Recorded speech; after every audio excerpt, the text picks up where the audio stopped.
పూరి రథయాత్రలో తొక్కిసలాట, ప్రభుత్వం గట్టిగా స్పందన. పూరిలో జరిగిన జగన్నాథ రథయాత్రలో జరిగిన తొక్కిసలాట రాష్ట్ర వ్యాప్తంగా తీవ్ర కలకలం రేపింది.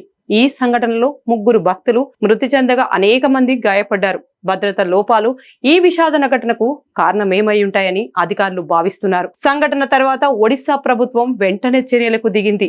జిల్లాలో భద్రతా వీధుల్లో నిర్లక్ష్యం వహించారని గుర్తించి పూరి జిల్లా కలెక్టర్ ఎస్పీని బదిలీ చేసింది. అదనంగా డీసీపీ విష్ణుపాటి, కమాండెంట్ అజయ్ పాదిని సస్పెండ్ చేశారు. ప్రమాదంలో మరణించిన భక్తుల కుటుంబాలకు రాష్ట్ర ప్రభుత్వం 25 లక్షల ఆర్థిక సహాయం ప్రకటించింది. ముఖ్యమంత్రి మోహన్ మాజీ సోషల్ మీడియాలో స్పందిస్తూ ఈ దుర్ఘటనపై భక్తులందరికీ క్షమాపణలు చెప్పారు. ఈ విషాదం మళ్లీ పునరావృతం కాకుండా చర్యలు తీసుకుంటాం. బాధ్యత రహితంగా వ్యవహరించిన అధికారులపై కఠిన చర్యలు తప్పవు అని ముఖ్యమంత్రి పేర్కొన్నారు.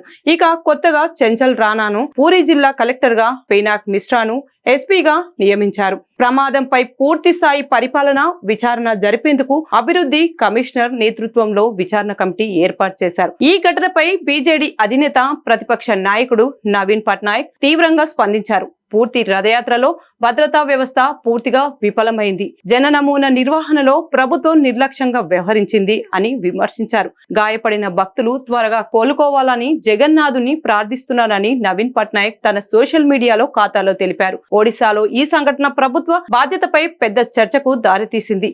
భవిష్యత్తులో ఇలాంటి సంఘటనలు పునరావృతం కాకుండా అధికార యంత్రాంగం మరింత అప్రమత్తంగా ఉండాలని ప్రజలు డిమాండ్ చేశారు.